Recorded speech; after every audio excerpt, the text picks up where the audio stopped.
Alright, Vietnam is currently ranked 30th in the list of countries with the worst air pollution in the entire world. Hanoi, Ho Chi Minh City is ranked 16 and 47 respectively in the list of cities with the worst air pollution in the entire world. We are clearly suffering from crippling air pollution.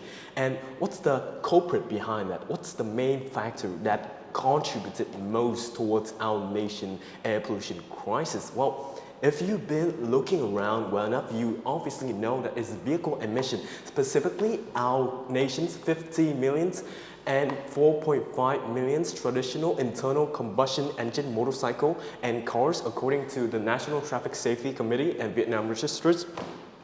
Now, these tens of millions of traditional internal combustion engine vehicles are out here on the streets emitting humongous amount of pollutants such as nitrogen oxide, carbon monoxide, particulate matter, and hydrocarbon every single day into the atmosphere, into the air, upon we, our friends, our family are all breathing in. We are literally being poisoned by the air that we breathe in every single day, and it won't ever stop if we don't put an end to the core of our problem. We need to replace traditional internal combustion engine vehicle with electric vehicle. And how are we going to do that? So here's exactly how to 10x the air quality of Vietnam in the next 5 years using a reliable, proven, and practical 4-step system for EVs propagation and adoption. This, according to the World Resource Institute, this is the exact same mechanism that Norway used to have 8 out of 10 passenger car sales in 2022 or electric. The exact same system that China, the biggest players when it comes to EV, implemented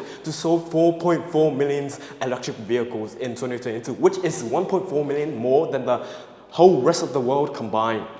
And the exact same methods that countries like Iceland, Sweden, the Netherlands applied to become global leaders when it comes to EVs adoption. Now, the common denominator between all these countries is that they all had a government that played an active role in promoting EVs, introducing EVs to the public, investing heavily in charging infrastructure and promoting EVs. So, what are the 4 steps I've been talking about that got these countries to global leaders status in EVs adoption?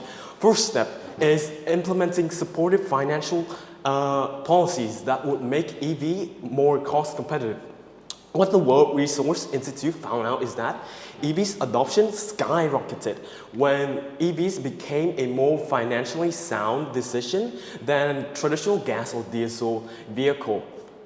So what we need to do is we need to collaborate with the government to implement tax rebate, tax subsidies for EV buyers, and also reduce the registration fee, reduce road tolls for electric vehicles. Second step is to invest heavily in charging infrastructure. Now, what the World Resource Institute also found out is that people are more likely to buy EV if they are confident in their ability to find nearby charging infrastructure easily.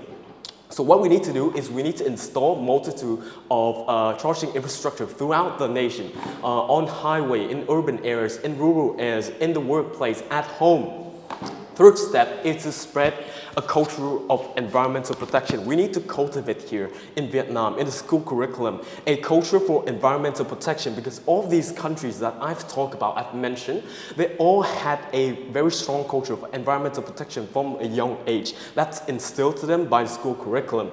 And the fourth and final step is to collaborate with domestic EVs manufacturers. We need to collaborate with VinFast and other manufacturers to essentially design and launch very affordable car models so that we can effectively target low-income households, because they make up the majority of our nation's motorcycle usage.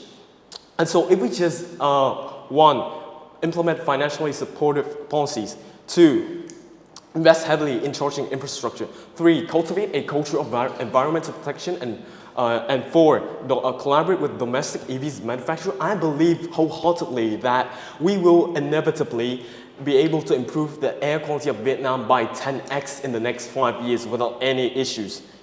Thank you. Okay. Sure. So I love how you're passionate about your idea, and I also love the fact that my idea also supports your idea. And however, I have some questions. First of all, you have talked a lot about the buyer. However, you have talked a lot about those who produce the EV, right? But I want to ask about the consumers, especially in Vietnam. Well, in Vietnam, people still have their private vehicles, like some Honda, and they are not ready to get rid of them to attain the new EV. And so, how are you planning to resolve that? About the charges, I love how you see that, but Vingroup hasn't find way to put enough charges in Vietnam. So, what is your plan on this? Okay, so for your concern about people not willing to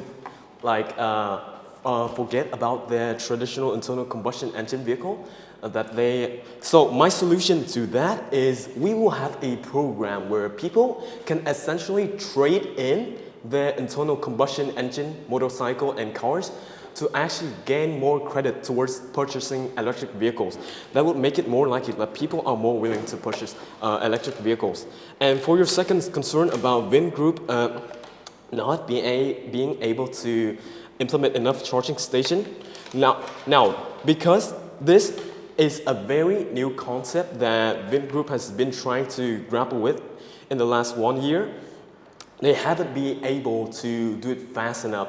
But if you're looking at other countries, I mentioned like Norway, Sweden, China, Iceland, the Netherlands, they have been installing a lot of charging stations on the highway, in the urban area, basically everywhere throughout their nation in the past 5 to 10 years. I believe that with enough time, we will be able to make it so that the customer will be able to find a public charging station anywhere they go to in Vietnam. So the thing is, we just don't have enough time yet. It's still very early. So that's basically my answer to your question.